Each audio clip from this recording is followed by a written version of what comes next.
Au-delà de l'Europe, un peu les relations avec les États-Unis. Donc les négociations sur l'après-Kyoto s'ouvriront en décembre à la conférence de Bali. L'Europe sera-t-elle unie pour tenir le cap face aux alternatives américaines et arriver à un accord au sein de l'ONU? Et par ailleurs, on a vu que qu'Al Gore était présent aux côtés du président de la République pour la clôture du Grenelle. Vous-même avez reçu Lester Brown il y a peu. Et également, il y avait le contexte des élections américaines l'année prochaine. Est-ce qu'on pourrait exporter le Grenelle aux USA et surtout, est-ce que le développement durable pourrait devenir un sujet de convergence entre les États-Unis et l'Europe et renforcer ainsi les relations transatlantiques? Alors, c'est tout à fait clé ce qui se passe aux États-Unis en ce moment en matière d'environnement. On le voit bien d'ailleurs, hein, depuis plusieurs années, les négociations internationales en matière de changement climatique sont quelque peu bloquées par l'attitude au moins réservée du gouvernement américain. D'abord, il faut bien voir que ce n'est pas uniforme au niveau des États-Unis. Il y a des États, on pense toujours à la Californie, il n'y a pas seulement la Californie d'ailleurs, il y a des États, il y a des villes qui sont très mobilisés en faveur de l'environnement et on aurait tort de voir les États-Unis comme seulement un pôle de résistance à ces sujets.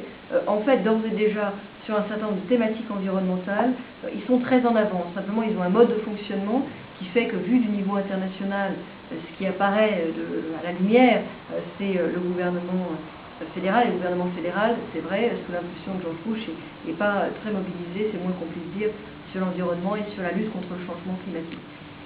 De ce point de vue-là, ce qui va se passer pendant la campagne présidentielle américaine est très intéressant et d'ores et déjà, on voit que l'environnement est un sujet qui va être très présent. Et je recevais il y a quelque temps une sénatrice américaine, Barbara Boxer, qui est proche de Hillary Clinton, et qui me disait que, vu d'Europe, on pensait que la campagne américaine, c'était l'Irak, l'Irak, l'Irak. Oui, c'était l'Irak, mais en fait, c'était d'ores et déjà beaucoup l'environnement. Et alors elle pensait que l'environnement allait même être le sujet majeur de la campagne américaine. Évidemment, si ça pouvait bouger de ce point de vue-là aux États-Unis, ce serait un très fort signal envoyé au monde.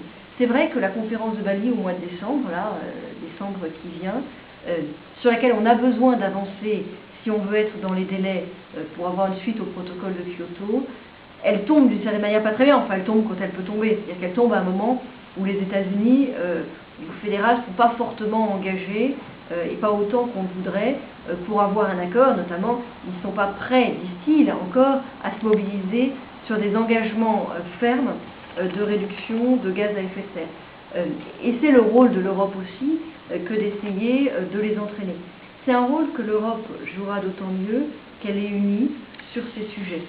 Et de ce point de vue-là, c'est un peu embêtant qu'il y ait du retard dans la discussion de ce qu'on appelle le paquet climat-énergie. La Commission le présente avec un peu de retard sur la table. Finalement, il sera là seulement en janvier 2007, en janvier 2008. Bon, on va essayer d'avancer à Bali.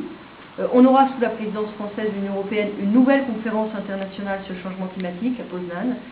La dernière, j'allais dire la dernière, pas la dernière, mais en décembre 2009, l'année d'après, il y aura celle de Copenhague. Il faut absolument qu'à Copenhague, on ait un accord définitif si on veut être dans les délais pour avoir une suite au protocole de Kyoto.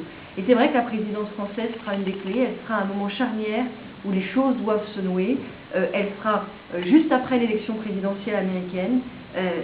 C'est vrai que la France va avoir une responsabilité importante compte tenu de la place de la présidence française dans le calendrier et compte tenu de l'importance de l'Union européenne dans le jeu mondial des négociations du changement climatique.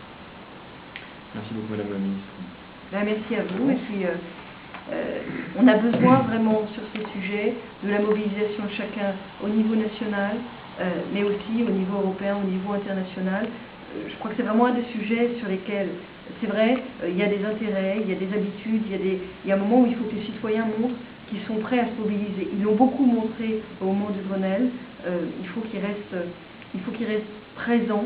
Il faut que cet esprit du Grenelle, qui a été un esprit très positif, où chacun démontrait qu'il voulait se mobiliser, il reste là au niveau français, au niveau européen, et je crois qu'avec ça on peut faire bouger.